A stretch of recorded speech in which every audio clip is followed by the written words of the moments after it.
No budget had attracted the kind of scrutiny today's budget had, and most economists had billed it a make or break budget.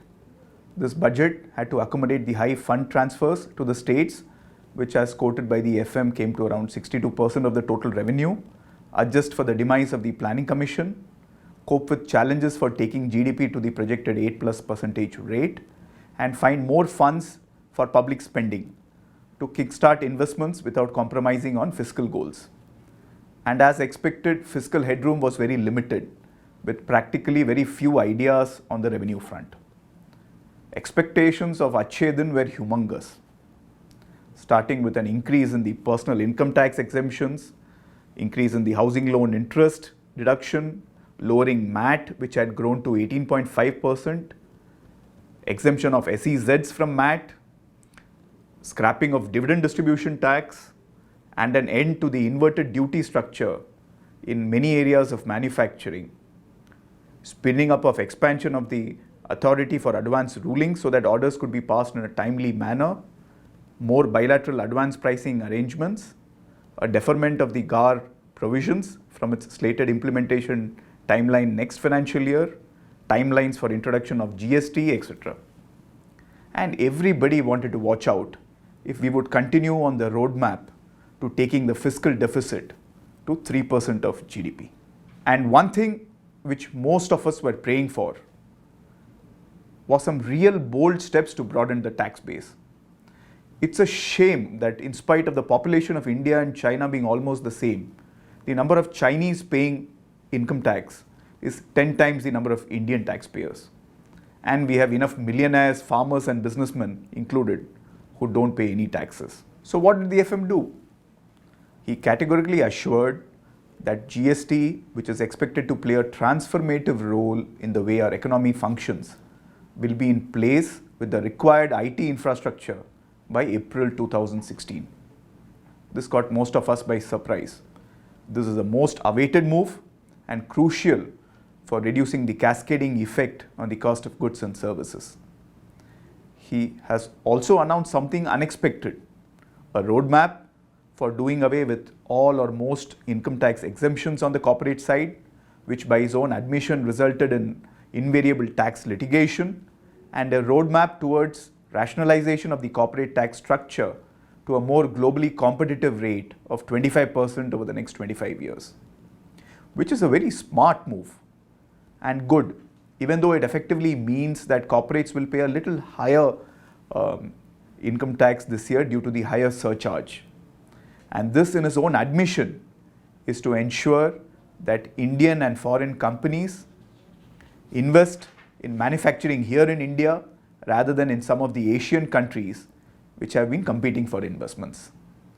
He has abolished wealth tax, going by Kautilya's mantra that the cost of administration should not be disproportionate to the tax collected, and has done a smart thing by increasing the surcharge from 10% to 12% on individuals, HUFs, AOPs, firms, etc. earning more than 1 crore and on corporates earning more than rupees 10 crore.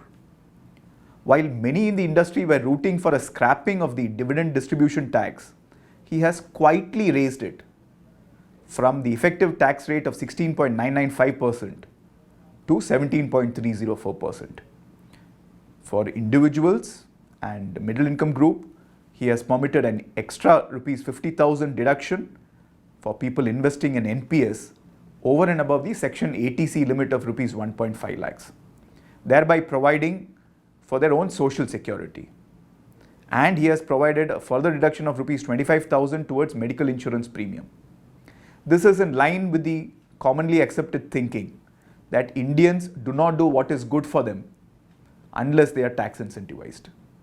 He has reduced customs duty on 22 items, attempting to mitigate partly the inverted duty structure which was acting as an impediment towards manufacturing in India. Withholding tax on royalty has been reduced from 25% to 10%, a move widely seen as encouraging a lot of technology transfer from overseas partners to Indians. The domestic transfer pricing threshold has been increased from rupees 5 crore to rupees 20 crore, which is expected to give respite to many of the smaller corporates currently having to do this. GAR has been deferred as expected by 2 years to FY18 and more importantly, made applicable prospectively to investments made after that date. On the indirect tax front, he is embarking on softening the blow of GST by progressively moving from 12.36% to 14% next year, so that the final move to 16 to 18% under GST will not hit so hard. The negative list under service tax has been pruned largely by allowing pass-through status to all category 1 and 2 alternative investment funds governed by SEBI and making rental income earned by rates to be passed through and taxable in the hands of the sponsor. He has made these avenues very tax attractive. And he has also signaled the intent to work towards restricting the flow of black money in the economy through very punitive measures and a stringent law. So, in short, he has made an earnest attempt to be the investor's darling and to be corporate friendly, and has signaled a long-term economic reforms route without hurting India's vast consumer class. He has also committed an investment of rupees 70,000 crores to infrastructure, and he hopes, as he admitted later on television, that by borrowing from multilateral agencies and bringing out tax-free bonds for the road, power and railway sector, he can kickstart capex in the country, thereby reviving growth. We believe it is an earnest attempt and should work well. But there were misses also. In terms of misses, he has left the income tax slabs untouched. And by his own admission, he does not have the luxury yet to do this. A lot of people would be very disappointed by this. He has been unable to take brave steps to broaden the tax base and touch the holy cows. There has been no mention of any change to the retrospective tax amendments, leaving it a little ambiguous. SEZs continue to be unattractive because of the withdrawal of the tax holidays. MAT continues to remain unchanged. DTC has been effectively scrapped.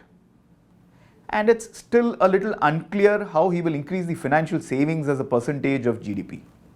And the details of the gold investment scheme are still awaited. But all in all, as the volatility in the markets showed, it's a bittersweet budget, which at the end of the day leaves us smiling. Thank you.